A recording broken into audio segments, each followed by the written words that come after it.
On va parler un peu d'actu avec Cauchemar. DJ Cauchemar. Tu vas nous parler un peu de tes projets. Vas-y Cocoche. Mets-toi bien. Mets-toi bien, tranquille. On est là entre nous là. Bah les projets, c'est l'album il est bouclé. Mardi c'est le mastering. Donc ça c'est le projet perso qui me tient le plus à cœur. Bah ouais, c'est mon deuxième album. Donc il s'intitulera Concrète or abstract. Concrète or abstract avec, c'est complètement construit depuis les platines. C'est-à-dire qu'il y a que des platines et des platines. Et quelques MC et que du scratch. Voilà, donc je sais pas si ça vous parle. Ça veut dire que des musiques comme ça, c'est pas composé avec les platines, c'est composé avec des machines, avec des programmations, des genres de machines un peu comme ça. Enfin ouais. Et voilà. Et donc ça sort fin octobre. Et j'espère que vous allez en entendre parler, que vous allez prendre un peu de temps pour vous aventurer dans la scratch music, ce qu'on appelle en américain turntablist music. Et voilà. Et puis il y a aussi le Star Wax. Ouais, donc notre petit bébé. Voilà, je sais pas quelle caméra je prends. Un magazine sur la culture DJ. Bah il y a le volume 4 qui sort aussi en septembre.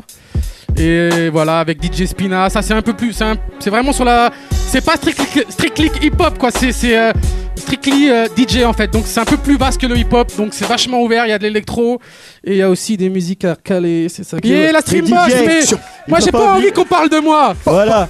Il faut pas oublier que DJ font partie intégrante de la culture hip-hop. On a tendance à les oublier, mais faut pas oublier que si Cool Earth avait pas descendu dans la rue pour sortir ses platines, et bah les hip-hop ils n'en seraient pas là aujourd'hui. Voilà, donc une grosse dédicace au DJ. Donc grosse actu pour toi Marcos. Ouais, et puis sinon il y a d'autres choses moins gays. Je sais pas si vous êtes au courant. Il paraîtrait, enfin c'est pas il paraîtrait, c'est officiel, mais est-ce que ça va être repris? Le magazine Groove est décédé. Il paraît que c'est fini. Ouais, c'est fini. Maintenant peut-être des gens vont le reprendre. Ce que je veux dire par là, pourquoi je dis ça, c'est parce que c'est pas pour parler de Groove, c'est pour parler de la culture hip-hop et dire que parce que encore une fois les gens du hip-hop se sont pas pris en main et n'ont pas fait ce qu'eux devaient faire. Voilà, donc il y a des mecs qui sont au-dessus, qui veulent brasser que de l'argent, qui n'ont rien à faire de la culture, donc pour eux c'est pas assez rentable. Alors pour nous ça leur aurait été largement. Vas-y, mets du son. Et voilà, on remet toujours le même instru, yo. C'est du live. Maintenant je pense qu'on va laisser parler les gens qui sont là. Ouais, moi je vais faire un peu d'actu avant. Il y a quoi encore? Il y en a d'autres, c'est vrai. Ouais, y a pas de soucis. Donc est-ce que Marcos a dit là, qui disait Cauchemar, c'est la réalité. Soyons solidaires, comme Cassidy l'a dit, soyons solidaires. Hens, Arctic, tout ça ils sont venus. Sans pitié, c'est pour le hip-hop, on est là. Voilà, c'est tout ce que je voulais dire. Full why. Donc avant de commencer le freestyle, je voulais justement vous parler d'un petit bouquin qui est acheté avant de partir en vacances. Il s'appelle Combat Rap, 25 ans de hip-hop. C'est entretien en fait, c'est écrit par des journalistes donc connus du milieu hip-hop, Thomas Blando et Fred Anak, qui est aussi des musiciens. Donc voilà, c'est vraiment un petit bouquin qui se lit très rapidement. C'est reprendre les interviews qu'ils ont fait tout au long sur divers magazines. Donc on va retrouver les interviews de Public Enemy, le Wu-Tang, Jay-Z, Madlib, grand musicien, The Roots, JD, paix à son âme, Simsug, Ice Cube, The Cube, enfin bref. Achetez ce bouquin, c'est 11 €, c'est vraiment pas cher et pour partir en voyage sur la plage, tranquille. Voilà, Combat Rap.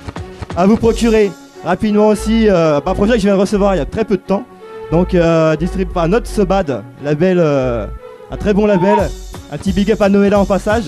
Donc ça s'appelle Ruby Cube, voilà ça va te sortir. Donc on y retrouve notamment Hens, Flawless, voilà, Vestat, Arkane, OSK, Tasco et Choupa. Voilà c'est disponible, c'est dans les bacs. Ensuite, rapidement, Dizzy-less, un petit gars du sud, c'est excellent ce qu'il fait. C'est du hip-hop jazz, c'est des vraiment. Si ça se trouve. Ouais voilà, c'est très bon à soutenir. Ensuite, ce petit projet qui vient tout droit des États-Unis, donc un gros big up à Popa, donc ça s'appelle Grand Sif US Rap. Voilà, en fait c'est des bootlegs, donc des acapellas d'artistes très connus. Je vais en citer quelques-uns, Notorious Big, The Game, Eminem, Jay-Z, Nas, Tupac, Busta Rhymes, Big Pun et Terror Squad. Enfin il y a plein de sons. Que du lourd. Donc c'est des acapellas et derrière ils ont posé leur instru et c'est vraiment à se procurer.